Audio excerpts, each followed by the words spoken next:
Okay, good evening, everyone.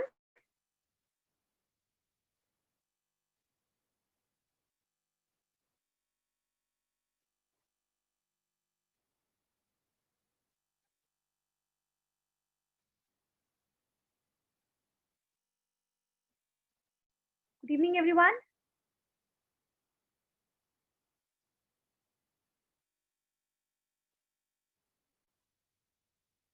Am I audible? Yes, ma'am, you are audible. Great.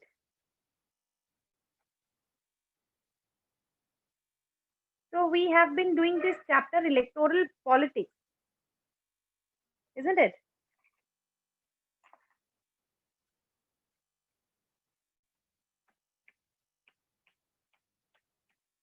This is the fourth chapter of political science, electoral politics. And I think we have already started up with the procedure of how our elections work. Have we? Have we started up with the procedure of how our elections work?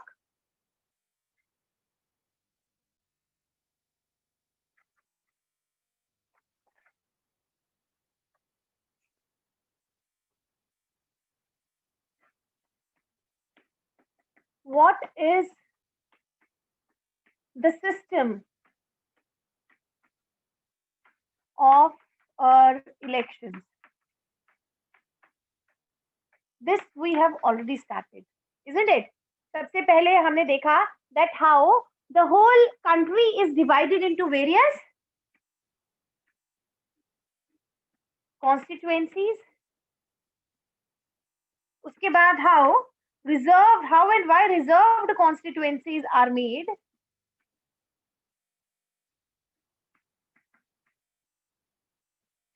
उसके बाद next है हमारी क्या चीज बनती है voters list जिसे कि इलेक्टोरल रोल भी कहते हैं.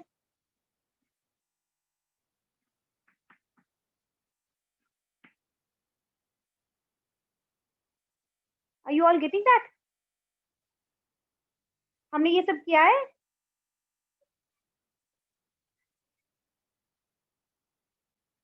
किया है ना बेटा?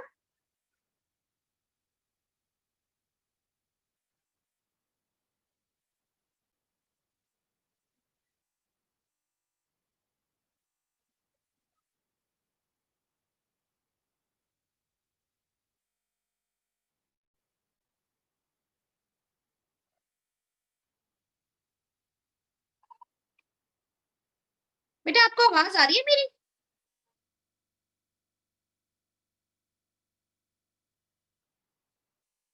यस मैम, आ रही है आवाज. Good, great. तो अगर आ रही है तो थोड़ा जवाब भी दीजिए कि आपको सुनाई दे रहा है कि नहीं दे रहा है, या समझ आ रही है कि नहीं आ रही, या आपने ये सब किया है या नहीं किया है. हमने ये स्टेप्स ऑलरेडी कर लिए हैं कि हमारे इलेक्शंस के क्या स्टेप्स हैं. सबसे पहले the whole country is divided into various constituencies. What do you mean by a constituency? A constituency is,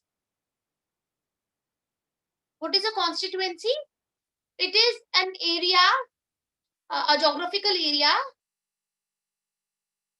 from where elections take place. For the purpose of election, the country is divided into various constituencies, right? For Lok Sabha elections, our country is divided into 543 constituencies. ठीक है. And for Vidhan Sabha elections or legislative assembly elections, all the states are divided into different number of constituencies, right? Similarly, we have a system of reserved constituencies. Certain constituencies are reserved for SCs and STs in Lok Sabha elections, so that these weaker sections also get a chance to come into the mainstream, right? Then it is the voters list which is prepared, that is all the people who are eligible to vote in a particular constituency. Their name is written after every 5 years. This voters list is renewed. Now, why this voters list is renewed after every 5 years? It is renewed because It is renewed so that the names, there would be certain people whose name have to be added in the list, and there are certain people whose names are to be deleted from the list. So that is why this voters list is renewed after every 5 years. I think I'm making myself clear on that. इतना समझ आया? उसके बाद हमने देखा था कि voters list के बाद नॉमिनेशन होता है कैंडिडेट्स का. What do you mean by nomination of candidates?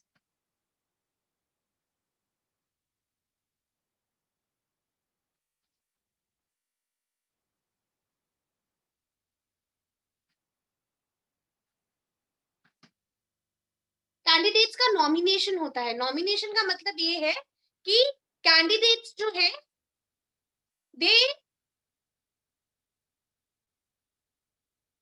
they formally enter into elections by filling up a nomination form. जब नॉमिनेशन फॉर्म फिलअप होता है उसके साथ जो कैंडिडेट्स होते हैं उनको एक डिक्लेरेशन भी करनी पड़ती है. 3 चीजों की. किस किस चीज की डिक्लेरेशन करनी पड़ती है? एक, उनके पास कितनी प्रॉपर्टी है. दूसरा, their educational qualification, and the third one is that any criminal case pending against them, if any. ठीक है? अगर कोई क्रिमिनल केस है उनके खिलाफ तो उसके लिए भी वो उनको बताना पड़ता है, एक लीगल डिक्लेरेशन करनी पड़ती है. ठीक है? हालांकि देयर इज नो क्राइटेरिया के criminals can't participate in elections. Even the criminals can participate in elections. There are certain criminals who are debarred from elections, that the judge has to take the decision, right? तो लेकिन most of the criminals are allowed to participate in the elections also, but they have to produce a certificate कि उनके खिलाफ कौन से criminal case जो है वो pending है. ठीक है? This is how what is nomination of candidates. Nomination के बाद आती है बारी election campaign की.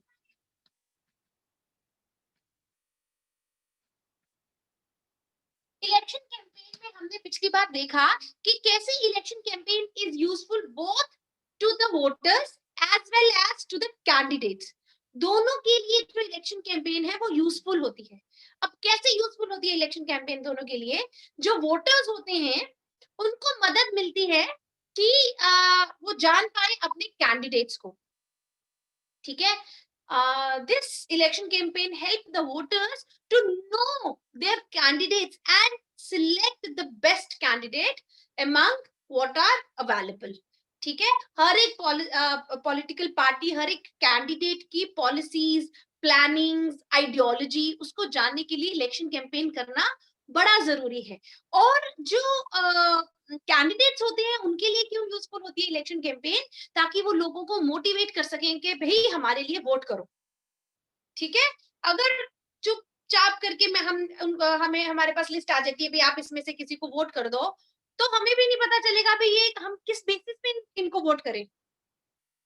जब तक उनकी पॉलिसीज, प्रोसीजर्स, उनकी आइडियोलॉजी, वो कैसे बोल रहे हैं, कैसे एड्रेस कर रहे हैं हमारी प्रॉब्लम्स को, वो सारी चीजें अगर हम नहीं देखेंगे तो उसके तो हम किस बेसिस पे उनको वोट करेंगे. और उसी तरह जो कैंडिडेट्स हैं उनको भी एक फेयर चांस मिलना चाहिए अपनी बात वोटर्स के आगे रखने का कि भाई हम ऐसे आपकी डेवलपमेंट करेंगे, ऐसे आपका वेलफेयर करेंगे, इसीलिए आप हमें वोट कीजिए. ठीक है? उसके लिए इलेक्शन कैंपेन जो है वो बहुत जरूरी होता है. Election campaign takes place for a period of 2 weeks between the announcement of the date and the polling day. Polling day और अनाउंसमेंट ऑफ इलेक्शंस के बीच में 2 हफ्ते का टाइम मिलता है इलेक्शन कैंपेन के लिए.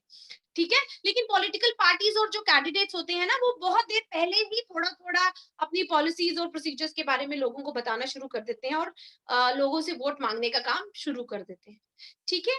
अब इलेक्शन कैंपेन में उनको एक इंपॉर्टेंट चीज फॉलो करनी पड़ती है, उससे कहते हैं मॉडल कोड ऑफ कंडक्ट. कि क्या कैसे कंडक्ट करना है. What do you mean by model code of conduct? Model code of conduct are the rules and regulations which are to be followed during the elections. What do you mean by model code of conduct? The rules and regulations which are to be followed by the candidates during the election. not only by the candidate but by the government also.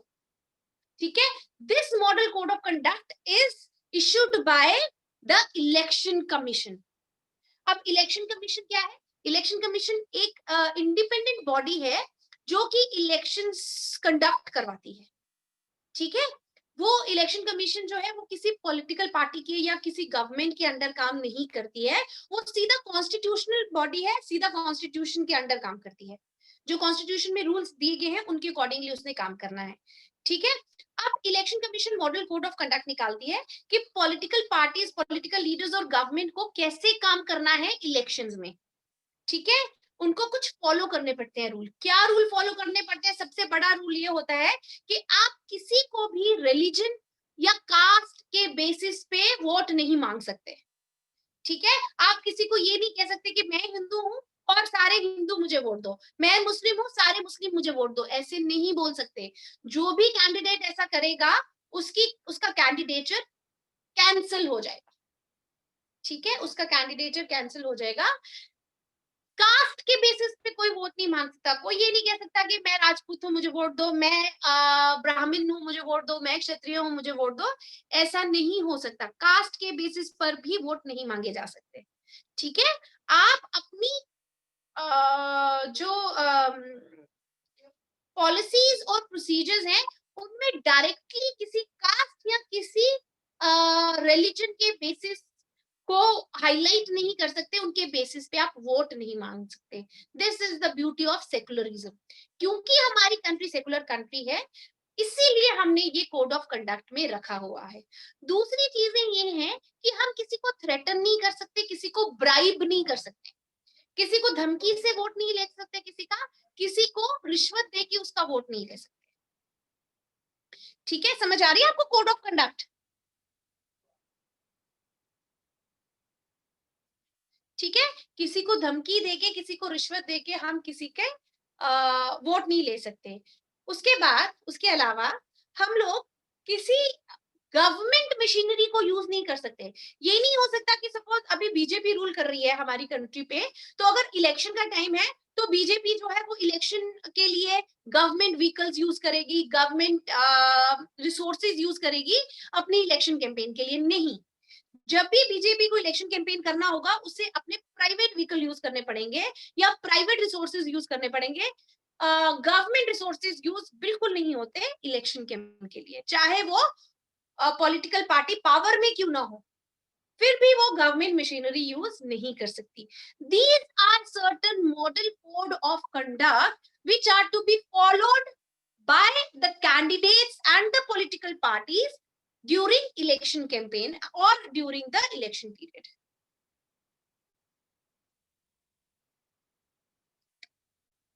उसके बाद एक last point सबसे important है, वो ये है कि election जब डिक्लेयर हो जाती हैं उसके बाद कोई गवर्नमेंट, क्योंकि रूलिंग पार्टी है वो भी तो पार्टिसिपेट करती है इलेक्शन में, उसके बाद जो रूलिंग पार्टी है वो कोई भी अपना बड़ा प्रोजेक्ट डिक्लेयर नहीं कर सकती। वो ये नहीं कह सकती इलेक्शन डिक्लेयर होने के बाद, वो ये नहीं कह सकती कि अभी मैं 10,000 लोगों को एम्प्लॉयमेंट दूंगा। कोई नई एम्प्लॉयमेंट नहीं निकलती है इलेक्शन पीरियड के दौरान, कोई नया प्रोजेक्ट नहीं शुरू होता है, पुराने प्रोजेक्ट्स को ही कंप्लीट किया जाता है, नया प्रोजेक्ट कोई शुरू नहीं होता है, कोई नया फाउंडेशन स्टोन ले नहीं करते हैं, ताकि उस बेसिस पे जो गवर्नमेंट है वो वोट ना मांग सके, ठीक है। तो इलेक्शन पीरियड में these are certain things which are to be followed, these are called as model code of conduct. समझ आया आपको कोड ऑफ कंडक्ट का? ठीक है। Yes, ma'am. कैंपेन के बाद फाइनल आता है हमारा पोलिंग डे। फाइनल स्टेप है polling and counting of votes.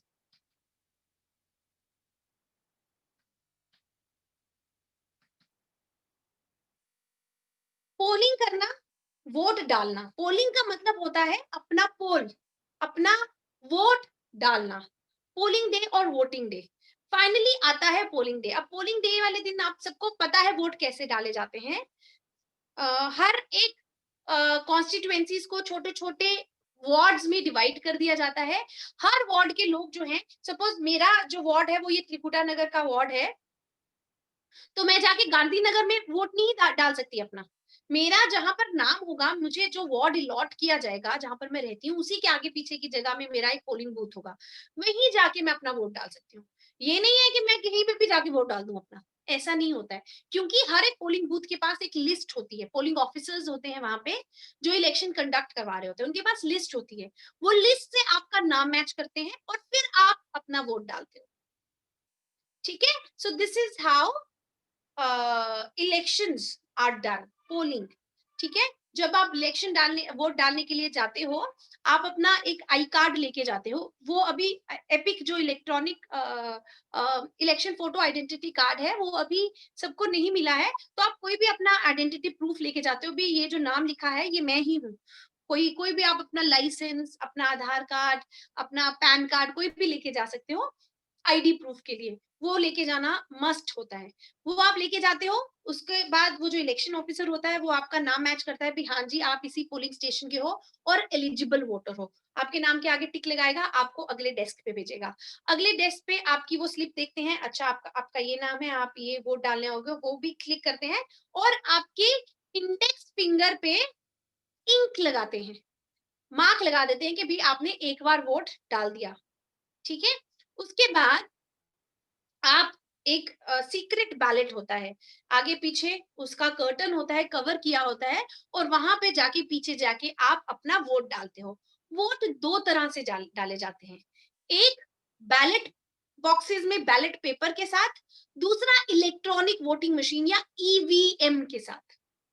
ठीक है, बैलेट पेपर जो है वो आजकल ऑब्सोलीट हो गया, बड़ा कम यूज होता है। पहले क्या होता था, बड़े बड़े बॉक्स रखते थे, उसके बीच में जैसे पिगी बैंक के बीच में छोटा सा होल होता है ना, बीच में आप पैसे डालते हो, उसी तरह एक बड़ा सा बॉक्स होता था और उसके बीच में होल हो जा कर देते थे वो, जिससे कि आप अपने वोट, अपनी जो बैलेट पेपर है उस पे सारे कैंडिडेट्स के नाम लिखे होते थे। ठीक है, जिसको भी आपने वोट डालना है उसके ऊपर स्टैंप लगाओगे आप। अगर आपने वो स्टैंप दो लोगों के ऊपर लगा दिया तो आपका वोट जो है वो फेंक दिया जाएगा, काउंट नहीं होगा, आपने सिर्फ एक बंदे को वोट कर सकते हैं। ठीक है, तो बैलेट पेपर में जो भी लिस्ट में नाम दिए होंगे उसमें से किसी एक के आगे आप स्टैंप लगा देते हो और फिर उसको फोल्ड करके बैलेट बॉक्स में डाल देते हो। ठीक है, इलेक्ट्रॉनिक वोटिंग मशीन या ईवीएम क्या होता है, ईवीएम में भी जब आप जाते हो एक मशीन पड़ी होती है लंबी सी, उसके ऊपर बटन दबाना होता है, सारे कैंडिडेट्स के नाम और सिंबल्स दिए होते हैं, और जिस कैंडिडेट को आपने वोट देना है उसका उसके आगे का बटन दबा देना होता है और टींग की आवाज आती है। ठीक है, ऐसे आवाज आती है टींग, जब वो आवाज आ गई मतलब कि आपका वोट काउंट हो गया। ठीक है, उसके बाद आप दोबारा वो बटन नहीं दबा सकते। आप चाहोगे कि अब मैं कोई और भी बटन दबा दूं, किसी और को भी वोट दे दूं या सबको अपना एक एक वोट दे दूं, तो ऐसा नहीं होगा। ठीक है, आप एट अ टाइम सिर्फ एक बार बटन दबा सकते हो, दैट्स इट। उसके बाद आप जब निकल जाते हो तो पोलिंग ऑफिसर फिर दोबारा उस इलेक्ट्रॉनिक वोटिंग मशीन को ऑन कर देता है ताकि नेक्स्ट वाला अपना वोट डाल सके। ठीक है, वो ईवीएम जो इलेक्ट्रॉनिक वोटिंग मशीन होती है वो बाहर से कंट्रोल हो रही होती है। जब टींग की आवाज आ जाती है तो वो पोलिंग ऑफिसर को पता चल जाता है इसने वोट डाल दिया, वो निकल गया। अब जो नया बंदा आएगा उसके लिए वो दोबारा वोटिंग मशीन को ऑन कर देता है। So this is how polling is done. उसके बाद काउंटिंग होती है। वोट्स की काउंटिंग कैसे होती है, जब वोटिंग 4 बजे तक वोटिंग होती है या 6 बजे तक, वैसे नॉर्मली 4 बजे तक वोटिंग होती है। 4 बजे के बाद जो आपके बैलेट बॉक्सेस होते हैं या जो आपकी ईवीएम्स इलेक्ट्रॉनिक वोटिंग मशीन्स होती हैं उनको सील कर दिया जाता है, बंद कर दिया जाता है और एक जगह भेज दिया जाता है। ठीक है, फिर वहां पर 3-4 दिन लगा के वो वोटिंग मशीन्स को धीरे धीरे खोला जाता है, उनको उनकी चिप निकाल के कंप्यूटर में डाली जाती है और वहां पे लिस्ट आ जाती है कितने लोगों को कितने वोट दिए। अगर बैलेट बॉक्स है तो एक एक पर्ची निकाल के वो पढ़ते हैं। ठीक है, बहुत सारे लोग बैठे होते हैं। जब भी ईवीएम या बैलेट बॉक्सेस का डाटा ओपन होता है ना, तो वहां पर सिर्फ एक दो लोग नहीं बैठे होते कि वो अपनी मर्जी से देख लेंगे, कौन चेक कर रहा है। वहां पर हर पॉलिटिकल पार्टी का एक एक रिप्रेजेंटेटिव बैठा होता है। ठीक है, और बहुत सारे ऑफिशियल्स बैठे होते हैं जहां पे ईवीएम्स या बैलेट बॉक्सेस खुलते हैं। ठीक है, और फिर वोट्स काउंट होते हैं। काउंट होने के बाद कौन जीतता है, जिसको मेजॉरिटी वोट्स मिले हों और फिर वो अपनी गवर्नमेंट बना लेता है। These are the steps of our electoral system or elections. Have you understood all these steps, everyone? ये स्टेप समझ आए सबको?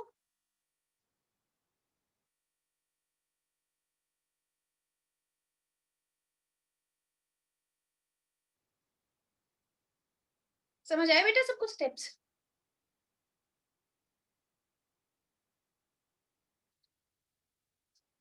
मुझे किसी बच्चे का कोई जवाब नहीं आ रहा है, कोई यस, कोई no. Have you understood all these steps of Yes, ma'am. Yes, ma'am. electoral system? Good. Now, very good. अब हमें क्या करना है कि इलेक्शंस जो हैं हमारे इंडिया में डेमोक्रेटिक कैसे होती हैं, हम कैसे कहते हैं कि हमारी जो इलेक्शंस है वो democratic? There are reasons for that.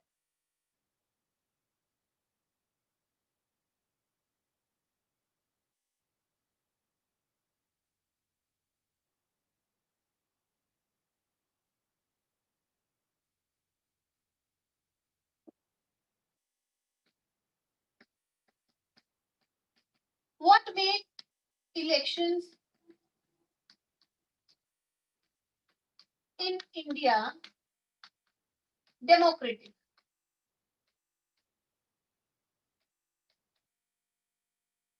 हमारी इलेक्शंस जो हैं वो डेमोक्रेटिक कैसे होती हैं? हमारी इंडिया में इलेक्शंस हम कहते हैं कि डेमोक्रेटिक इलेक्शंस हो रही हैं. वो क्यों इलेक्शंस डेमोक्रेटिक हो रही हैं? हालांकि हम बड़ी सारी गलत बातें सुनते हैं. हम सुनते हैं कि भाई वोटर्स लिस्ट में हमारा नाम नहीं आया, इस बार एलिजिबल वोटों को, बड़े सारे एलिजिबल वोटर्स का नाम नहीं आया. या हम सुनते हैं कि वोटर्स लिस्ट में गलत लोगों का नाम आ गया. या हम सुनते हैं कि कईयों ने रिगिंग की है. रिगिंग होता है माल practices during elections.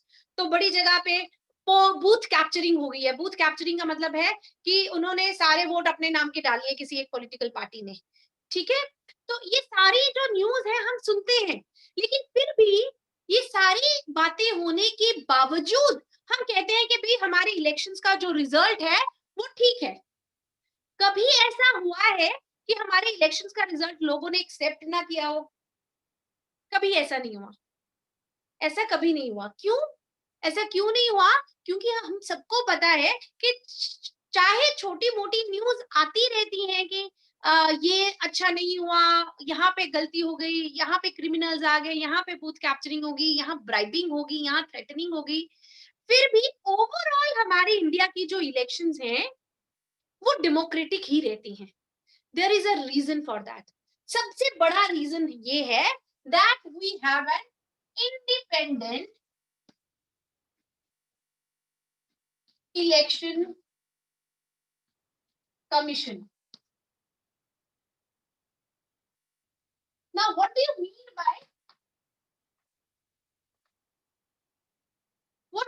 by election commission?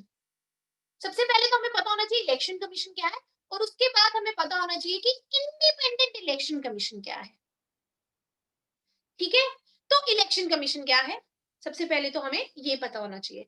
Election commission is a body, a constitutional body. Constitutional body का मतलब होता है वो चीज जो कॉन्स्टिट्यूशन के अकॉर्डिंगली बनाई गई हो. ठीक है, जो किसी मिनिस्ट्री के अंडर नहीं आ रही हो, तभी इसे इंडिपेंडेंट कहते हैं. ठीक है, why election commission is called independent? Because it is not under any ministry. कोई मिनिस्टर इसको इसका हेड नहीं है. No minister. हमने पिछले पढ़ेंगे हम कि जो वर्किंग ऑफ इंस्टीट्यूशंस में कि हर एक डिपार्टमेंट में एक मिनिस्टर हेड करता है, लेकिन हमारा इलेक्शन कमीशन के ऊपर कोई मिनिस्टर जो है वो हेड नहीं है. ठीक है, that is why it is called as independent. ये किसी मिनिस्ट्री के अंडर नहीं आती, ये सीधी कॉन्स्टिट्यूशनल बॉडी है. मतलब सीधा कॉन्स्टिट्यूशन के रूल्स को फॉलो करती है, बीच में कोई नहीं है इसके. समझ आ गया? तो हमारी election commission is the body that controls and conducts elections in a country. Election commission is an independent body that controls and conducts elections in a country. हमारी कंट्री में जो इलेक्शंस कंडक्ट करवाती है वो है इलेक्शन कमीशन. ठीक है, अब इलेक्शन कमीशन जो है उसके चीफ को कहते हैं chief election commission. Chief election commission is the commissioner, is the head of election commission. Who is the head of election commission? CEC, chief election commissioner. He is the head of election commission. ठीक है. जो chief election commissioner होता है, he is appointed by the president of India. One more question, very important. CEC is appointed by CEC हो गया, Chief Election Commissioner is appointed by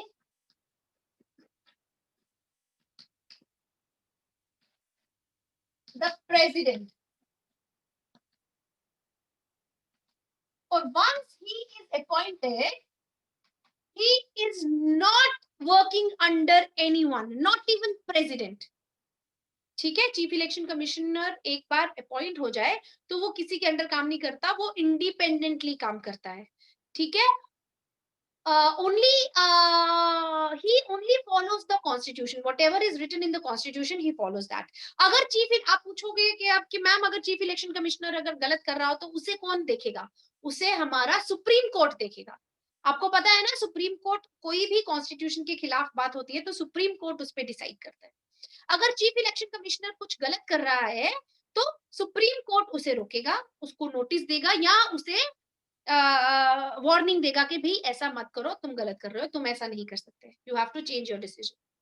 ठीक है. लेकिन otherwise chief election commissioner independently काम करता है. नो मिनिस्टर और no leader can command the chief election commissioner. ठीक है. Even he is not answerable to the ruling party. Ruling party को भी आंसरेबल नहीं होता चीफ इलेक्शन कमिश्नर. ऐसा क्यों बनाया गया है भाई? हमारे इलेक्शन कमीशन को इतना इंडिपेंडेंट क्यों बनाया गया है? क्योंकि अगर रूलिंग पार्टी के अंडर हो हमारी इलेक्शन कमीशन तो हमारी जो रूलिंग पार्टी है, जो भी पॉलिटिकल पार्टी रूल कर रही है, वो अनड्यू एडवांटेज ले लेती है इलेक्शन कमीशन का. ठीक है. अपनी मर्जी से फिर वो इलेक्शंस करवाती हैं, अपनी मर्जी से फिर वो वोटिंग कराती है, अपनी मर्जी से वो कोड ऑफ कंडक्ट करवाती हैं. तो इसीलिए रूलिंग पार्टी भी ताकि कोई फायदा ना ले इलेक्शन कमीशन का, इसीलिए इलेक्शंस को बिल्कुल फ्री बनाया गया है, इलेक्शन कमीशन को बिल्कुल इंडिपेंडेंट बनाया गया है. ठीक है. अब इलेक्शन कमीशन की कुछ पावर्स हैं. ठीक है. वो क्या क्या पावर्स हैं? सबसे पहले तो it takes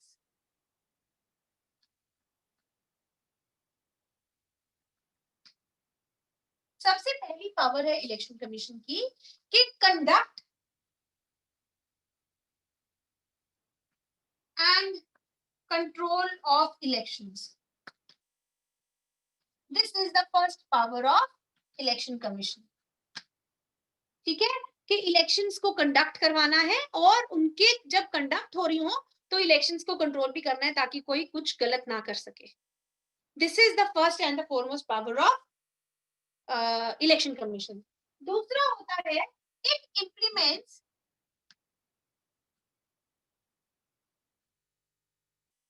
code of conduct. और जो भी लोग कोड ऑफ कंडक्ट को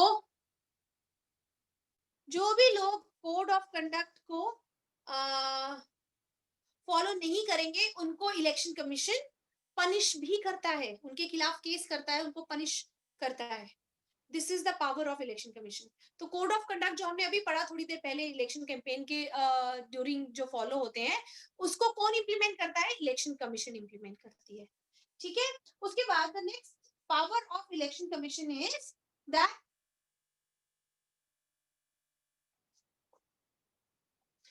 election commission can even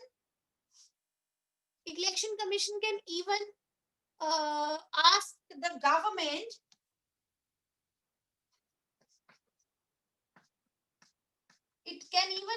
government to follow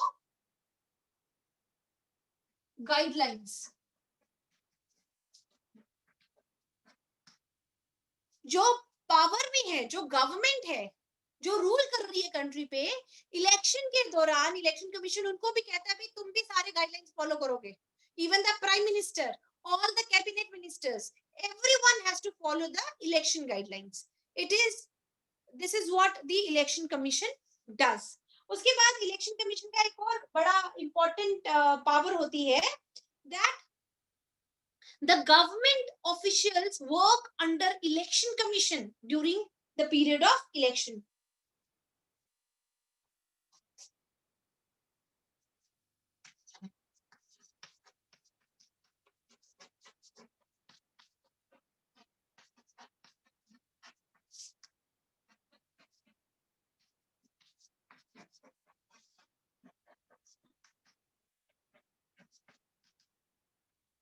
जब इलेक्शंस हो रही होती हैं तो इलेक्शन कमीशन के अंडर काम करते हैं गवर्नमेंट ऑफिसर्स. आपने कई बार सुना होगा, आपके घर में अगर कोई गवर्नमेंट डिपार्टमेंट में है या आपके रिलेशन में कोई गवर्नमेंट डिपार्टमेंट में है, तो जब इलेक्शंस होती हैं तो वो कहते हैं भी हम इलेक्शन ड्यूटी पे हैं. चाहे वो टीचर्स हैं, चाहे वो डॉक्टर्स हैं, चाहे वो किसी और डिपार्टमेंट में है, पुलिस डिपार्टमेंट में, किसी में भी है, जब इलेक्शंस हो रही होती है ना तो फिर वो कहते हैं भाई हम तो अभी इलेक्शन ड्यूटी पे हैं. इलेक्शन ड्यूटी का मतलब होता है कि वो लोग अब अपने डिपार्टमेंट का काम नहीं कर रहे हैं, वो इलेक्शन कमीशन का काम कर रहे हैं, ताकि इतनी बड़ी कंट्री में इलेक्शंस कैसे करवाई जाए. ठीक है. अब इलेक्शन कमीशन परमानेंट एम्प्लॉयज तो एम्प्लॉय नहीं कर सकते, क्योंकि 5 साल तक उनकी जरूरत नहीं होती. 5 साल के बाद जब इलेक्शंस होती है तब एम्प्लॉयज की जरूरत होती है. ठीक है. इलेक्शन कमीशन का काम तो हर 5 साल के बाद आता है, तो 5 साल के लिए वो एम्प्लॉय नहीं करते लोगों को. वो क्या करते हैं, जब भी इलेक्शंस आने वाली होती हैं तो वो सारे गवर्नमेंट डिपार्टमेंट से थोड़ा थोड़ा स्टाफ जो है वो हायर कर लेते हैं. ठीक है. और जितना स्टाफ इलेक्शन कमीशन हायर कर रही है, सपोज टीचर्स ले लिए, थोड़े थोड़े पुलिस वाले ले लिए, थोड़े स्टैटिस्टिकल डिपार्टमेंट से ले लिए. ठीक है. अलग अलग डिपार्टमेंट से इलेक्शन कमिश्नर जो है वो ऑफिसर्स ले लेती है. ठीक है. और जो ऑफिशियल्स चूज किए जाते हैं इलेक्शन कमीशन के साथ काम करने के लिए, तो वो जब तक इलेक्शंस हो नहीं जाती वो लोग इलेक्शन कमीशन के अंडर काम करते हैं. वो लोग अपने डिपार्टमेंट, अपने ऑफिसर के अंडर काम नहीं कर रहे, फिर उनको इलेक्शन कमिश्नर की बात माननी पड़ती है. So this is the final power of election commission. So these are the 4 powers of election commission. सबसे पहले it conducts and controls the election. Second, it implements the code of conduct. thirdly, it also asks the government to follow certain guidelines, and if the government doesn't follow the guidelines, the election commission take a step against the government. And finally, during elections, the government officers, they work under election commission rather than their own department. So these are the powers of election commission. उसके बाद अगर election commission को लगता है कि कहीं पर voting जो है वो fair नहीं हुई है, free and fair voting नहीं हुई है, तो election commission can even, this is the 5th and the most important power of election commission, election commission can even order a repoll. दोबारा इलेक्शन करवा सकता है इलेक्शन कमीशन उस कॉन्स्टिट्यूएंसी में. सपोज उनको लगता है कि गांधीनगर कॉन्स्टिट्यूएंसी में ठीक वोटिंग नहीं हुई है, वहां पर गुंडे आ गए थे, उन्होंने बूथ कैप्चरिंग कर ली, उन्होंने थ्रेटन किया वोटर्स को, कुछ ऐसी बातें हुई हैं जो कि फ्री एंड फेयर नहीं करवा रही इलेक्शन को, तो election commission can even order a repoll. भाई यहाँ पर दोबारा इलेक्शन होगी. समझ आया? So these are the powers of election commission. All right. Yes, ma'am. So, have you understood what is election commission? Why is it called independent? And what are the powers of election commission? Have you all been noting down this?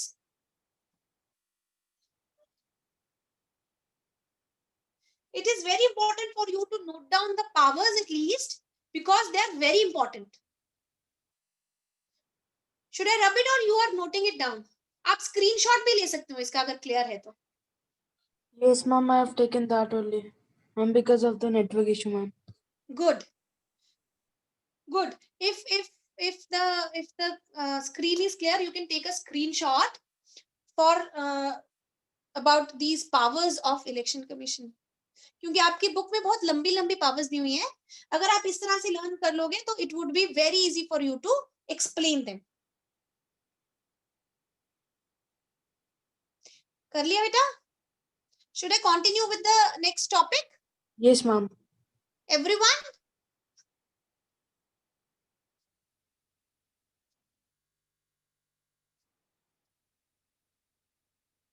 Great. So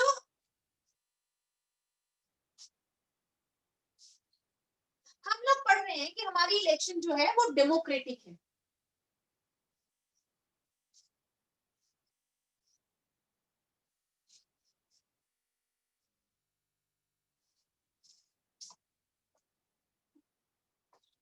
हम लोग पढ़ रहे हैं कि हमारी election जो है वो डेमोक्रेटिक है. ठीक है, उसके लिए सबसे बड़ा रोल प्ले करती है हमारी इलेक्शन कमीशन. ठीक है, हमारी election commission sees to it that all the elections are democratically done in a country. ठीक है, और इलेक्शन कमीशन की जो पावर्स हैं वो भी इसमें बड़ा रोल प्ले करती हैं. उसके बाद हम लोग कैसे प्रूव करते हैं कि हमारी जो इलेक्शंस हो गई हैं वो डेमोक्रेटिक हुई हैं? उसके लिए there are certain points that you have to see. That is called as popular participation.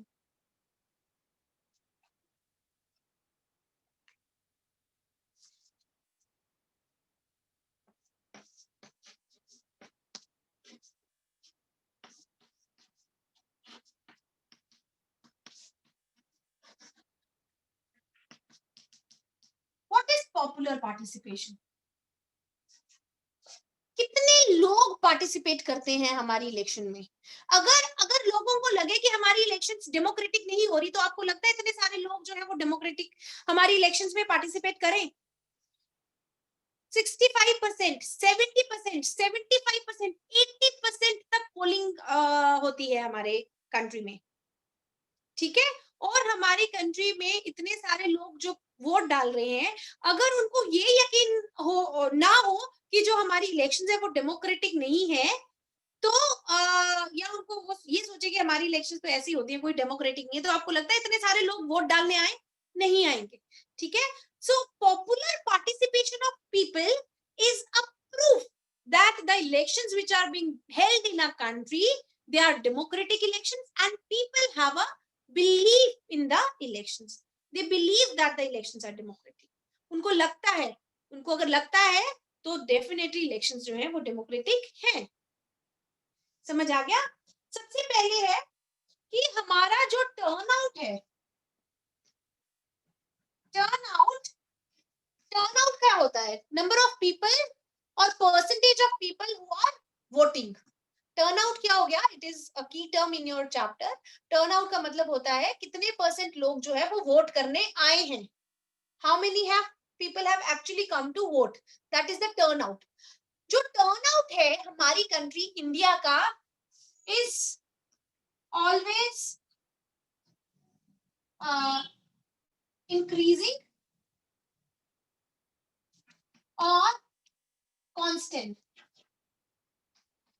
It never decreases. टर्नआउट कभी कम नहीं हुआ हमारी कंट्री का. टर्नआउट या तो उतना ही रहा जितनी पिछली बार इलेक्शन में उतनी ही टर्नआउट रही, या उससे ज्यादा हुई. टर्नआउट का ग्राफ कभी भी नीचे नहीं गया. As compare to other developed countries जहां पर टर्नआउट का ग्राफ जो है वो नीचे जा रहा है, हमारी कंट्री में टर्नआउट का ग्राफ हर 5 साल बाद जब इलेक्शंस होती हैं तो टर्नआउट हमेशा या तो ज्यादा होता है, ज्यादा हो रहा है, या कांस्टेंट रह रहा है, कम नहीं हो रहा है. So this is the first proof that elections, people believe that elections are democratically and they are participating in the elections. ठीक है, उसके बाद सेकंड पॉइंट है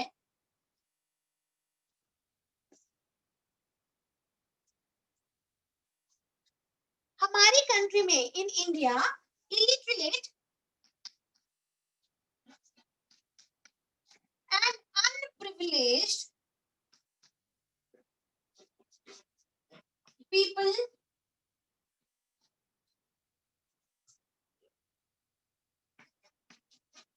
vote in larger proportion.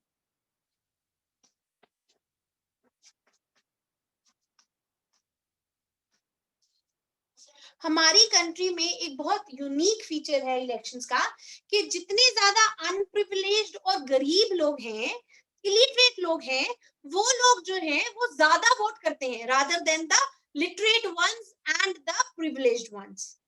बाकी जितनी भी डेवलप्ड कंट्रीज है ना, वहां पर पढ़े लिखे लोग ही वोट डालने जाते हैं, जो इलिटरेट और अनप्रिविलेज्ड है वो वोट डालते ही नहीं है। लेकिन हमारी कंट्री में एक बहुत यूनिक फीचर है कि हमारे अनप्रिविलेज्ड और इलिटरेट लोग जो है वो ज्यादा, उनकी टर्नआउट ज्यादा है as compare to the literate population. ऐसा क्यों है?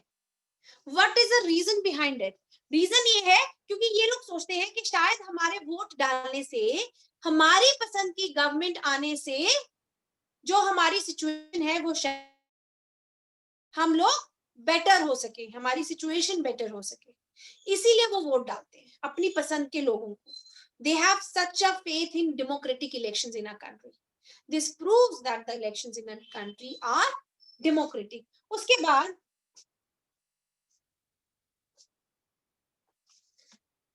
common people attached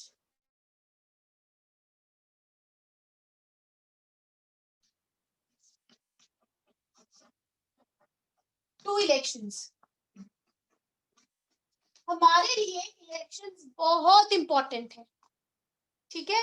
elections are very very important for common people in our country, ठीक है। हमारी कंट्री में जो आम लोग हैं उनके लिए इलेक्शंस बहुत इंपॉर्टेंट है। वो सोचते हैं कि election is the only tool through which we can use our power, and that is true also. हम लोग कैसे बताते हैं अपने लीडर्स को कि भी हमारे पास पावर है? It is only through elections that we show them our power, isn't it? अगर हम इलेक्शन में पार्टिसिपेट ही नहीं करेंगे तो हमारे लीडर्स को हमारी जरूरत ही नहीं रहेगी, ठीक है। लेकिन हमें उनको बताना है कि हमारी इंपॉर्टेंस है, इसीलिए हम लोग इलेक्शंस को बहुत सीरियसली लेते हैं, ठीक है। And finally the interest of voters in election related activity has been increasing. Interest in election activities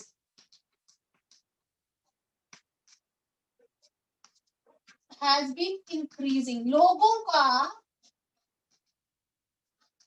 elections में जो इंटरेस्ट है वो बढ़ रहा है। पहले लोग इतना डिस्कस नहीं करते थे पॉलिटिक्स, बच्चों को तो पता ही नहीं होता था पॉलिटिक्स के बारे में। लेकिन आजकल बच्चों को पता है कि कौन सी पॉलिटिकल पार्टी अच्छी है, कौन सा लीडर अच्छा है, क्योंकि उनके घरों में इतनी डिस्कशन हो रही होती है पॉलिटिक्स की, इजंट इट? हम जब आपकी उम्र के थे, उस आज से 20 साल पहले की बात होगी कम से कम भी, तो उस वक्त जो इलेक्शंस हैं वो हमें पता ही नहीं होता था क्या इलेक्शंस हो रही है, कौन पॉलिटिकल लीडर है। बस इतना स्कूल में याद करवा देते थे कि हमारे प्राइम मिनिस्टर कौन है, डिफेंस मिनिस्टर कौन है, प्रेसिडेंट कौन है, बस वो याद करके बैठ जाते थे। और हमें कोई इंटरेस्ट नहीं होता था कि कौन सी पॉलिटिकल पार्टी क्या रूल कर रही है, वो क्यों रूल कर रही है, वो कौन सी पॉलिसीज अच्छी है। बट आजकल जो है बच्चों को भी इंटरेस्ट है इलेक्शंस में, और कौन सी पॉलिटिकल पार्टी जीतेगी, कौन सी हारेगी, they can debate on that. So आजकल लोगों का इलेक्शन रिलेटेड एक्टिविटीज में इंटरेस्ट बढ़ रहा है, ठीक है। हर घर में इलेक्शंस की डिस्कशंस हो रही, राइट। उसके बाद there are certain things which the result tell us about the elections. The result prove that the elections are democratic. Ruling party जो है वो हमेशा जीतती नहीं है, वो हारती भी है। अगर रूलिंग पार्टी हार रही है इसका मतलब इलेक्शंस डेमोक्रेटिक है। ऐसा क्यों है? क्योंकि अगर रूलिंग पार्टी हारेगी नहीं और हमेशा जीतती रहेगी, इसका मतलब कहीं ना कहीं अनफेयर इलेक्शंस हो रही है, ठीक है। जैसा कि हमने पिछले चैप्टर्स में पढ़ा था कि जिम्बाब्वे में, मेक्सिको में जो रूलिंग पार्टी थी वही इलेक्शंस जीती जा रही थी। चाइना में जो रूलिंग पार्टी है वही इलेक्शंस जीती जा रही है।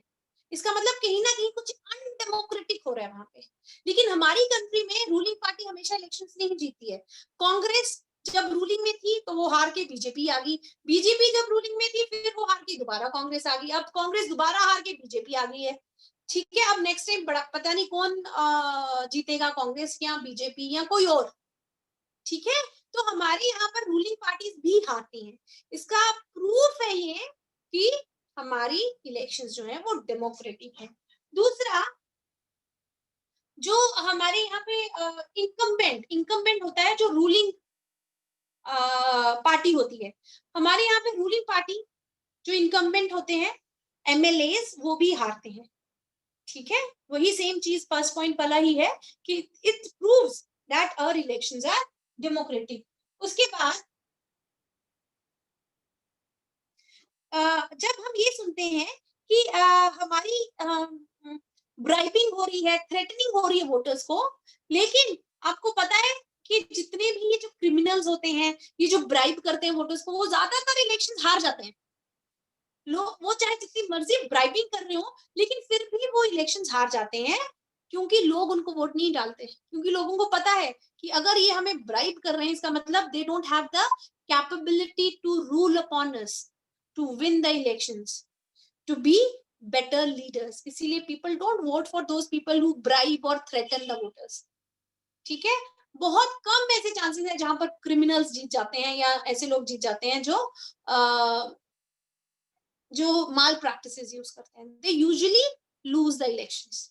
ठीक है, एंड फाइनली क्या है कि हमारे यहाँ पर जो इलेक्शंस का आउटकम होता है, वो जो हारी हुई पॉलिटिकल पार्टी है वो भी आराम से मान जाती है भी हाँ हम हार गए। ठीक है, अब ये जो अभी इलेक्शंस हुई थी 2019 में, उसमें पिछले साल, तो उसमें आपको लगा कि कांग्रेस कह रही है कि नहीं नहीं हम हारे नहीं है, हम जीत गए जी, दोबारा इलेक्शंस कराओ? ऐसा कभी नहीं होता है। जो हारी हुई पॉलिटिकल पार्टी है वो भी आराम से मान जाती है कि भाई हाँ हम हार गए, क्योंकि उनको यकीन है कि जो इलेक्शंस हुई हैं वो डेमोक्रेटिक ही हुई। ठीक है, so this is how we prove that elections in a country are democratic. This is how we prove that the elections in a country are democratic. The last topic of this chapter is what are the challenges to free and fair elections. ठीक है, हमने अभी तक देखा कि हमारी country में elections free and fair हो रही हैं, लेकिन कहीं ना कहीं कुछ ना कुछ गलत हो रहा है। वो गलत क्या हो रहा है, ठीक है, और कहाँ गलत हो रहा है, वो अब हम देखेंगे इस टॉपिक में, लास्ट टॉपिक में, कि हमारी कंट्री में free and fair 100% free and fair elections के क्या शॉर्टकमिंग्स है या क्या चैलेंजेस हैं जिससे कि 100% इलेक्शंस जो है वो फ्री एंड फेयर नहीं हो पा रही है हमारे।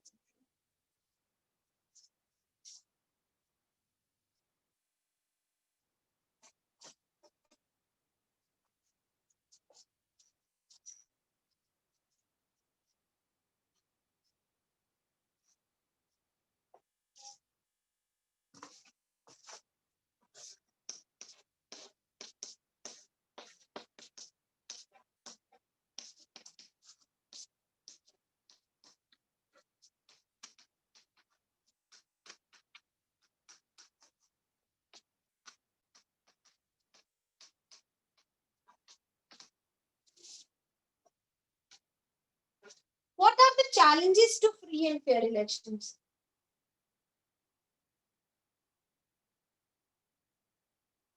सबसे बड़ा चैलेंज है that candidates with lot of money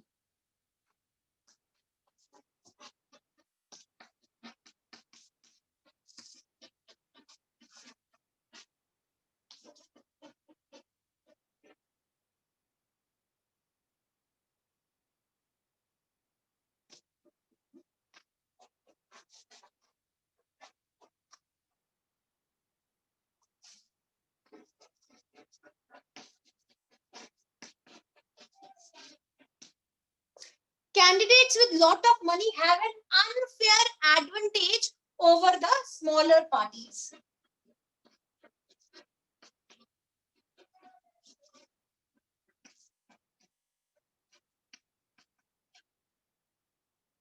और independent candidates.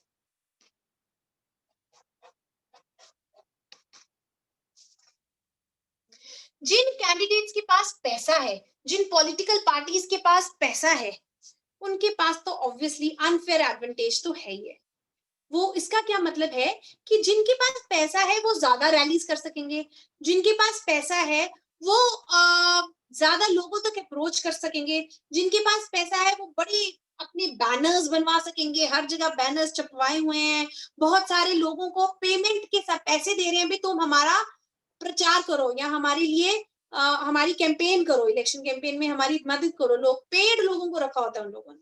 तो although the people with money, although they do not have a chance to win the election, जरूरी नहीं है कि जिनके पास पैसा है वही इलेक्शन जीते हैं, लेकिन वो इलेक्शन कैंपेन के दौरान वो उनके पास अनफेयर एडवांटेज होता है कि उनकी इलेक्शन कैंपेन जो है वो ज्यादा अच्छी तरह हो सकती है। ठीक है, पैसा obviously can by lot of things. ठीक है, तो उसके लिए उनके पास अनफेयर एडवांटेज रहता है पैसे का।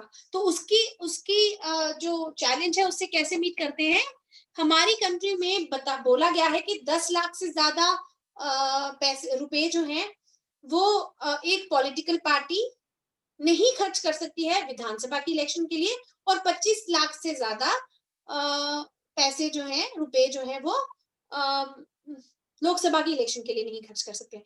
लेकिन कई कैंडिडेट ऐसे हैं जिनके पास वो 10 लाख या 25 लाख भी नहीं है। ठीक है, तो इसका एक उपाय ये है कि गवर्नमेंट को प्रोवाइड करवाने चाहिए पैसे कैंडिडेट्स को इलेक्शन कैंपेन के लिए, और फिर बोलना चाहिए कि बस इतने पैसों से आप इलेक्शन कैंपेन कर सकते हैं, इससे ज्यादा का नहीं कर सकते। ठीक है, बट अभी तक हमारे यहाँ पर इंडिया में ये एक चैलेंज है जो अभी हमारी गवर्नमेंट ने मीट करना है।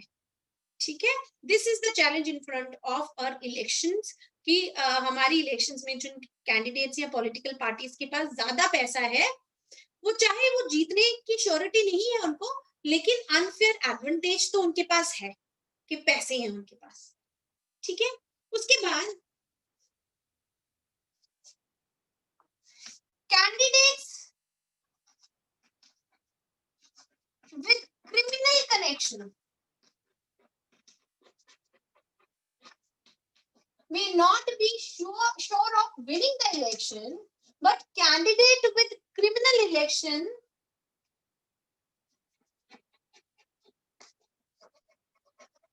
have been able to push out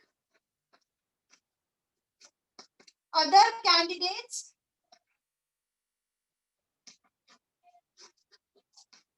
and win the party ticket.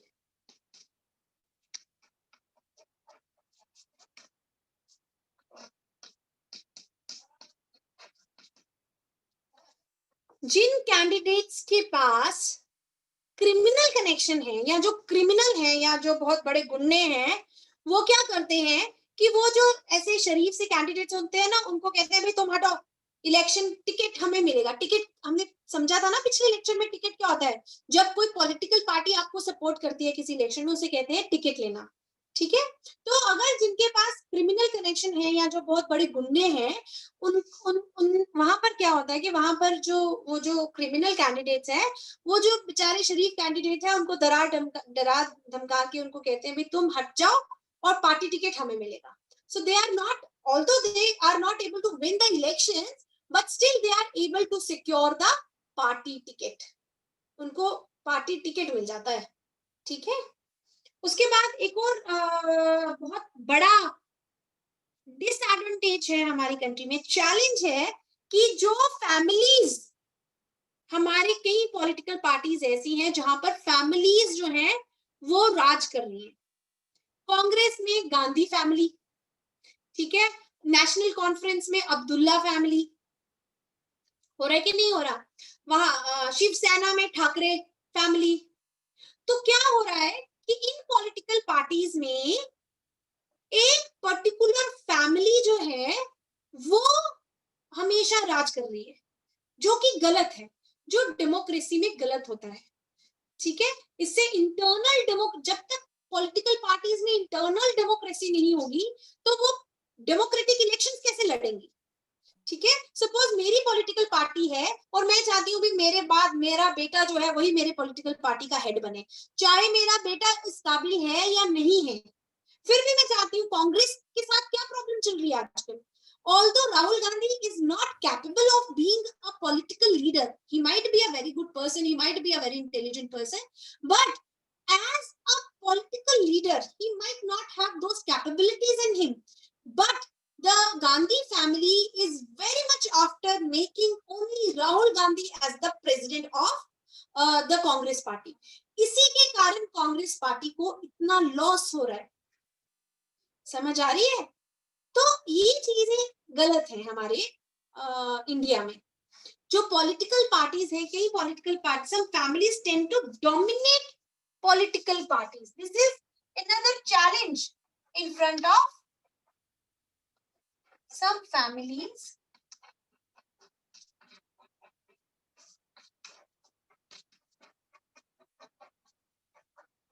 Tend to dominate political parties.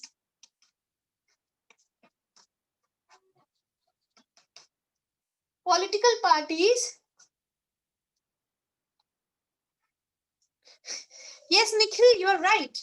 You're right. Maybe he's capable of becoming a good scientist or some a good intellectual person. He is very good at writing novels and all. उसके जो written आपने कभी पढ़े होंगे बड़ी जगह पे, उसके वो जो written articles आते हैं. He's a wonderful writer, but he is not a good politician. Unless and until a person is a good politician, he cannot be a good leader in democracy. ठीक है? तो इसीलिए जो फैमिली डोमिनेंस है political parties में, वो हमारे India में कम होनी चाहिए। आपको पता है फॉरेन में किसी पॉलिटिकल पार्टी का लीडर बनने के लिए इलेक्शंस होती हैं, ठीक है? अगर मुझे किसी पॉलिटिकल पार्टी का लीडर बनना है तो उसके लिए भी इंटरनल इलेक्शंस होंगे। मेरी पॉलिटिकल पार्टी के जितने लोग हैं वो वोट डालेंगे कि कौन हमारी पॉलिटिकल पार्टी का लीडर बनेगा। ऐसे नहीं है कि महबूबा मुफ्ती जो है वो मुफ्ती मोहम्मद की बेटी है इसीलिए उसको चीफ मिनिस्टर बना दो।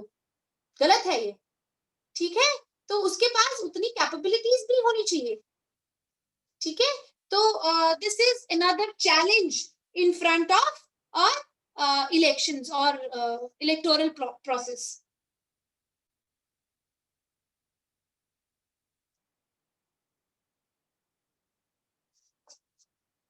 उसके बाद एक और डिसएडवांटेज है हमारी इलेक्शंस की।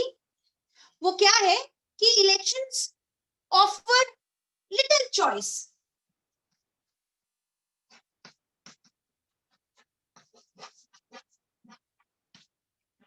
Very little choice to the people.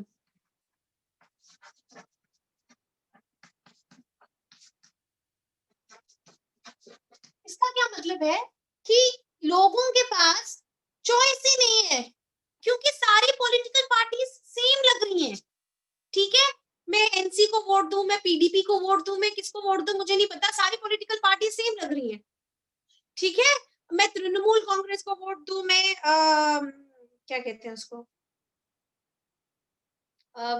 Congress को वोट दूं, मैं सीपीआईएम को वोट दूं, सारी पॉलिटिकल पार्टीज की जो पॉलिसीज हैं सेम लग रही है, कुछ अलग तो आ नहीं रहा, तो कुछ चॉइस कम है लोगों के पास आजकल, ठीक है? तो इसीलिए आपने देखा कि जब दिल्ली में इलेक्शंस हुई तो केजरीवाल इतने ज्यादा वोट लेके कैसे जीत गया? क्योंकि लोगों को केजरीवाल में कुछ अलग दिखा। बाकी सारे पॉलिटिकल लीडर्स उनको सेम दिख रहे थे, केजरीवाल में कुछ अलग दिखा, भाई ये कुछ अलग करेगा क्योंकि उसकी कुछ पॉलिसीज और प्रोसीजर्स अलग थे। उसी तरह नरेंद्र मोदी को इतने सारे वोट क्यों दिए लोगों ने 2014 के इलेक्शन में?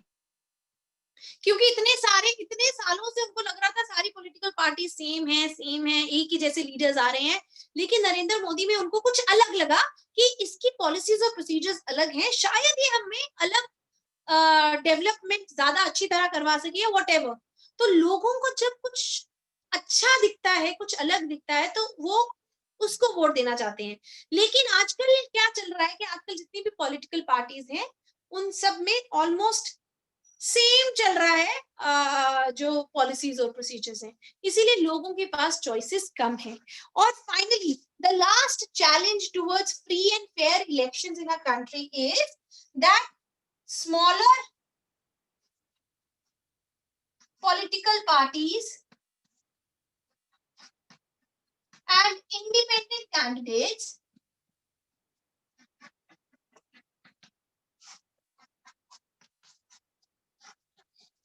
suffer huge disadvantage.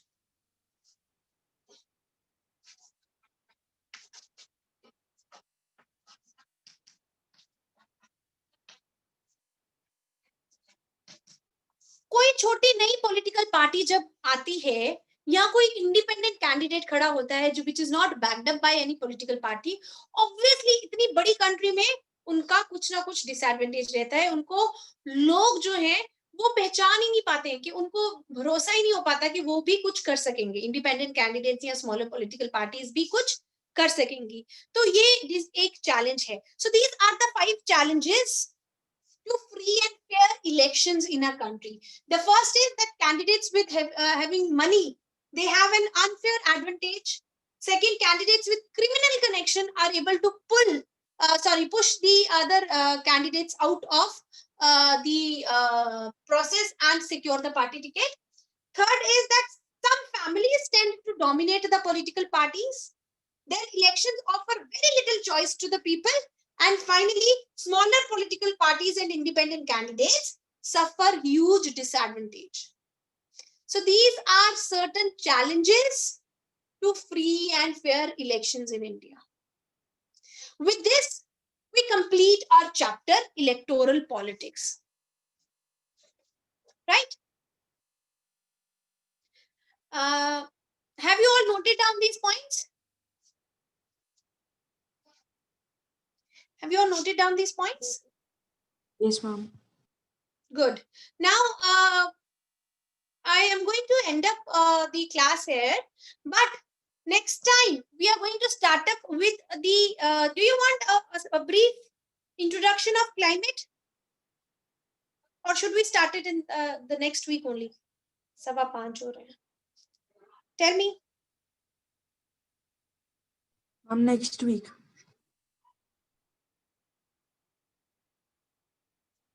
अब आपके सिलेबस में पॉलिटिकल साइंस का एक चैप्टर रहता है, 2 ज्योग्राफी की, एक पॉलिटिकल साइंस का चैप्टर रहता है, एक हिस्ट्री का रहता है, 2 इकोनॉमिक्स के रहते हैं और 2 ज्योग्राफी के रहते हैं। अभी नेक्स्ट क्लासेस में मैं आपके दोनों ज्योग्राफी के चैप्टर पहले खत्म करूंगी, फिर दोनों इकोनॉमिक्स के खत्म कर दूंगी, और फिर हम एक पॉलिटिकल साइंस और एक हिस्ट्री का चैप्टर खत्म करेंगे। ठीक है? And from next time, beta, I'm going to take your class for 1.5 hours. समझ आया?